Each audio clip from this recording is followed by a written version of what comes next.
name is Lari Jane Gapsiso, and this is Lari's Cafe's first podcast. It's called Creative Rights, Who Owns What?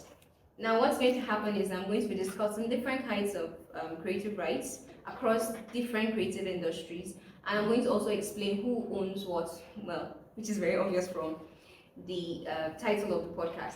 Well, basically, I'm going to explain how it's possible for other people apart from the creator to own the rights to a particular creative work. And today is going to be about the gospel. So today's episode, or this first episode rather, is the gospel and the public domain. I'm going to be explaining what the gospel is, I'm going to explain what public domain is, I'm going to explain the context of what I just said. First of all, the gospel is basically the death, burial, and resurrection of Jesus Christ, and it's what Christians believe to be the truth and what gives them salvation, of which I'm one of them. And then the public domain is basically the fact that everybody in the general public has access to be able to use something without having to get permission from somebody else. So the opposite of public domain in this context will be monopoly of use and monopoly of license and everything. So for instance, I'll give an example of something that is now in the public domain. An example is the story of Winnie the Pooh. Initially, you could not remake the story without getting a permission of the author, or since the author is dead, the family or the estate of the author, basically people that currently own the rights to the stories, which could, now that I think about it, I'm not sure if it's still in his family, he could have sold it before he died or something. But basically, the rights to the story has now entered the public domain because the number of years that it's supposed to have like monopoly on it has expired, and now anybody can use the story, anybody can make a movie based on the story, anybody can make animation, sing about it, write poetry, anything, and you will not be stopped because that monopoly has ended. That's basically what public domain means. Now, in terms of the gospel though, it's quite weird to think about the gospel and the public domain in the sense that people believe that the gospel is for everybody and they should not have to pay to listen to any kind of content that preaches the gospel, basically, whether music, whether film, whether cartoons, even down to like poetry, everything. People believe that since it's the gospel, it should be for free, because I mean salvation is free, right? So I'm going to be explaining and kind of going around that. I'm going to be coming from the legal aspect. The thing with content though is that from the moment it's created, it has ownership. Like somebody can actually claim to own it. However, for the gospel and the content of the Bible, basically, these things were written a long time ago, and in Nigeria, the length of time for monopoly on copyright basically is the law that governs content. So the length of time is usually 70 years after the author has died. That's if it's the author, if it's an individual that owns it. Now, if it belongs to a registered corporation, that's 50 years after it was created. If it's a broadcast, that's depending on the nature of the work, then that's 50 years after it was created as well. There are different, should I say, nuances to all these things, plus the law can change anytime, because I know there's a copyright bill in the legislative arm of government right now. So anything could change, plus there could be changes in the future, we don't know. But right now, that's the law. The law says that you can have monopoly for that long. Now, there are other kinds of gospel content. But before I talk about the kinds of gospel content, I want to talk about the fact that the gospel itself is a message. It's from the word Godspell rather, and I think it directly translates to good news or good story. So basically, the gospel itself is a message. Like I said earlier, it's the death, burial, and resurrection of Jesus Christ. By nature, it is a message. It is not really a genre. So when you think about things like, if you think about genres, maybe in music, you think about rock, you think about amapiano, you think about juju, you think about high life, you think about R&B, hip hop, and the rest. Those are genres of music. The gospel itself is not a genre. There is no specific sound that you hear and you're like, yay, this is the gospel. No. The gospel itself is a message. So anything that doesn't glorify the death, burial, resurrection of Jesus Christ is not the gospel. Even if it has buzzwords like Jesus, Baba, Eshe, which is like, if it's Yoruba, then if it's Hausa, Bangiji, and the rest, like if it has those buzzwords or regular general Christianese, it's not the gospel unless it actually fulfills the requirement of passing across this particular message. So even in film, we have thriller movies, we have horror, we have comedy, we have romance, and the rest.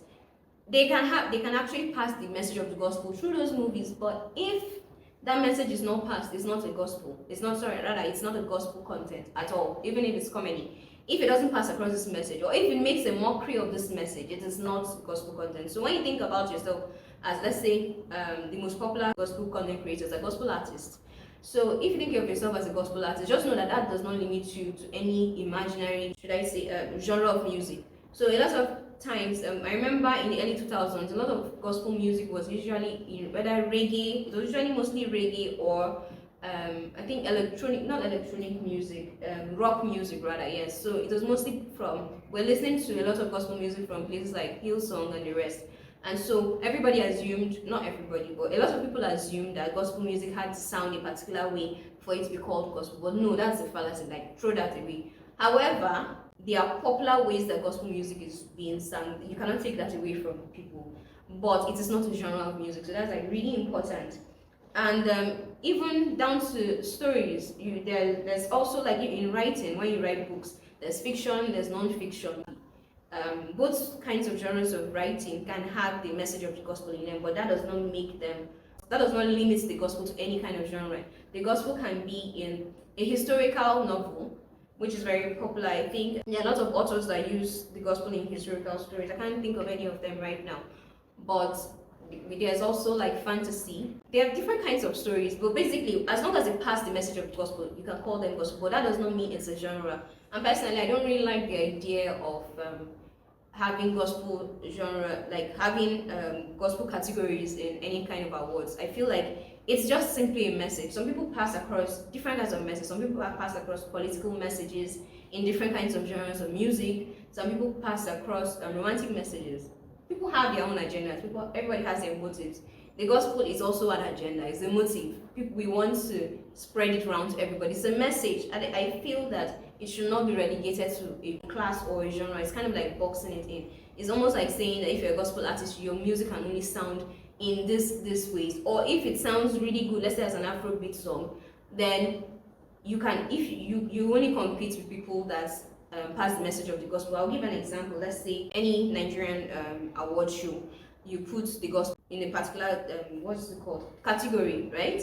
So what you're doing is that if that song is actually better than many other songs that are in the same genre, it cannot compete with other ones. For instance, let's say maybe a Frank Edwards song, probably very good let me see, R&B, right?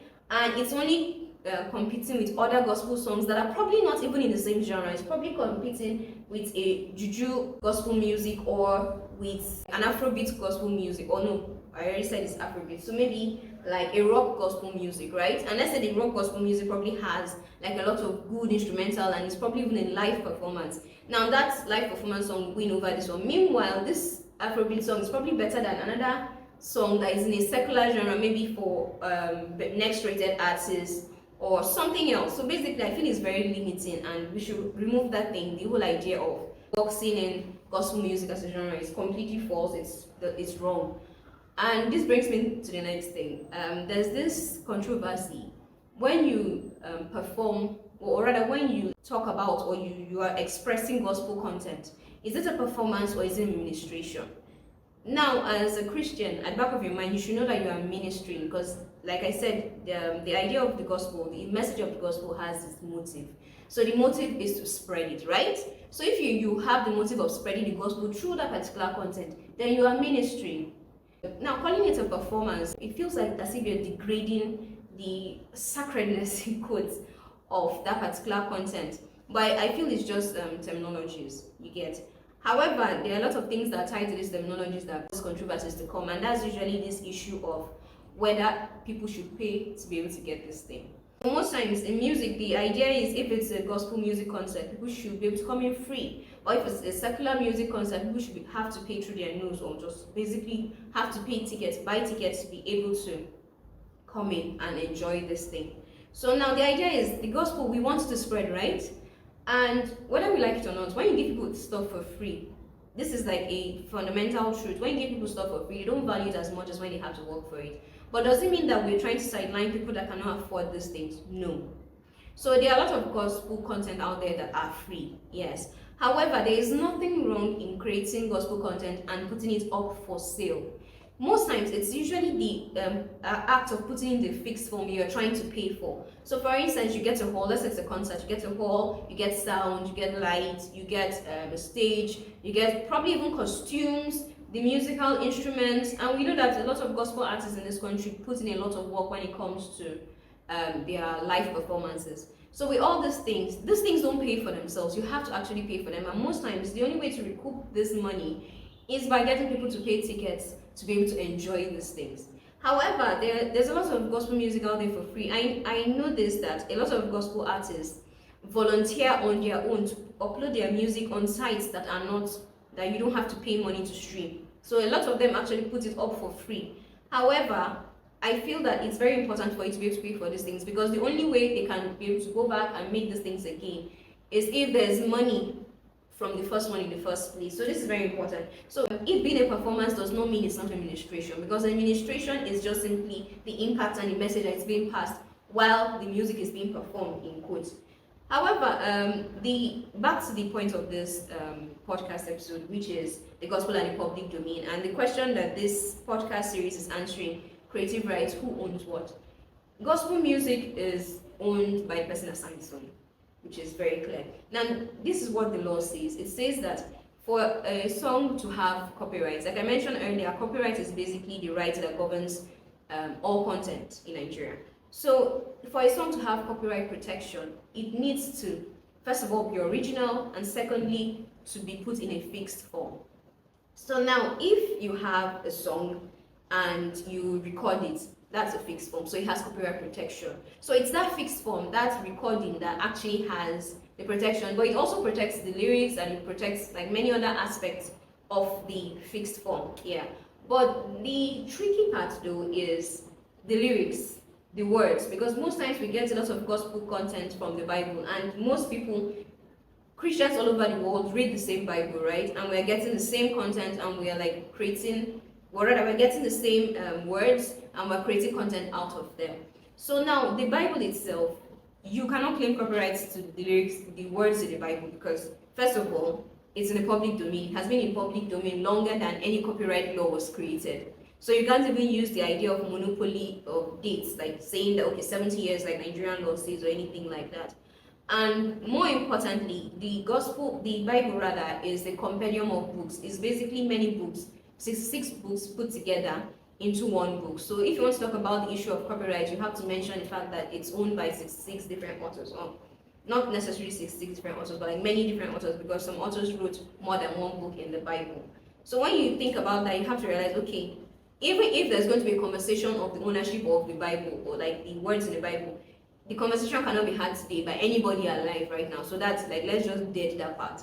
Now the part we should now look at is, if you use a particular lyric or you get a particular lyric from the Bible, are you the owner of that thing since you've made the song out of it? Well, the Bible itself is in the public domain. However, your interpretation of that content is what belongs to you, and you can have monopoly over that for a long time. For instance, if maybe the whole of your song is a Bible scripture, right? Or like maybe a chapter of the Bible, and your own contribution to that song, your own originality is probably just the melody and the beats, then your copyright in the song is just protecting the melody and the beats. You cannot go and fight anybody for the lyrics. Like, no. The lyrics are in the public domain. The beats, the melody, that's for you. That's where monopoly comes in. Now, I realize I've been speaking about music for very long, so I'll go into other kinds of content. We have design, which is very popular these days because a lot of people are creating Christian merch. In the case of Christian merch, when we come to talk about like words that you write on like t-shirts, hoodies, face caps, and the rest, but those words, just like I mentioned with music, those words, especially if they're gotten from the Bible or they are gotten from general Christian literature, you have to remember that you don't have ownership of those words. However, the design of those words, or like if there's any artistic thing to it, then you cannot claim ownership of that aspect, because that's where the originality came from. Like I mentioned, with copyright, there's originality, and then there's originality, and then there's the fixed form. So the fixed form is basically like what has to be original is basically your contribution to that kind of content. And I'll give an example. It's not just the copyright law that protects the creative industry, but it protects content specifically. So in terms of other kinds of creative things like branding, trademark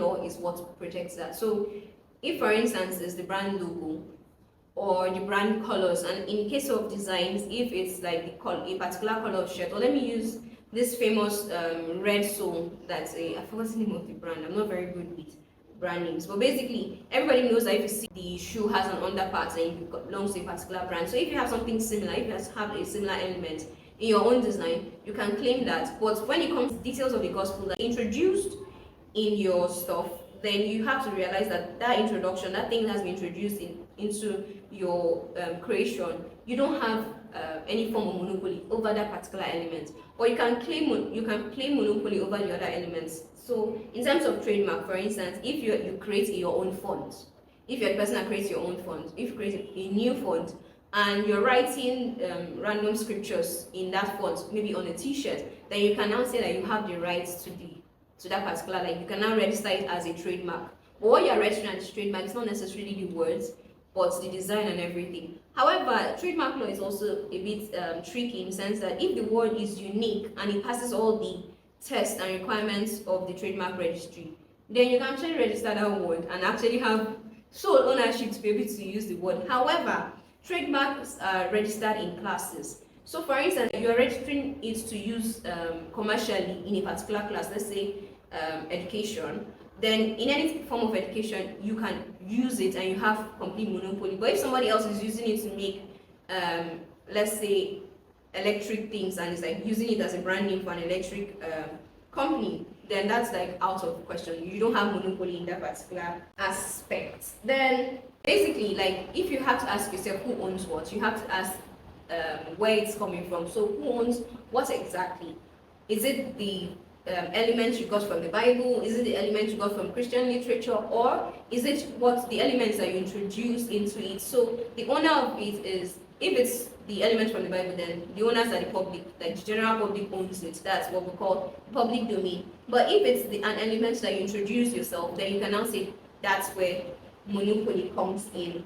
Basically, I think I've successfully answered the question, creative rights, who owns what, in relation to the gospel and the public domain. So the gospel generally, like we know, is for the public. Everybody's supposed to get it. But in terms of who owns what, it's the elements that you introduce that you can claim ownership for under trademark law, under copyright. But at the same time, I want to encourage us as much as possible, right, to be creative only in elements that are not in content. Let me put it this way. If you want to be creative about the gospel, be creative, but make sure you don't change the message of the gospel. Because the moment you change the message, you're not a gospel creative anymore. What you're doing, you're most likely just taking advantage. And that's another conversation for another time. But at least for now, you kind of understand that when it comes to the gospel and the public domain, anything in the Bible is the public domain. Anything in Christian literature generally is the public domain. I think I already mentioned this earlier. In terms of administration and performance, well, you shouldn't, I think these are not things that you should like stress over.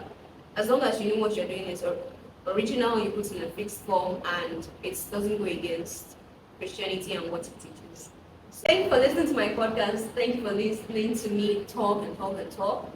I have more episodes for you guys. Episode 2 is going to be very interesting. It's going to be about another element of intellectual property. It's also going to be about another aspect of the creative industry. Thanks, and have a lovely day.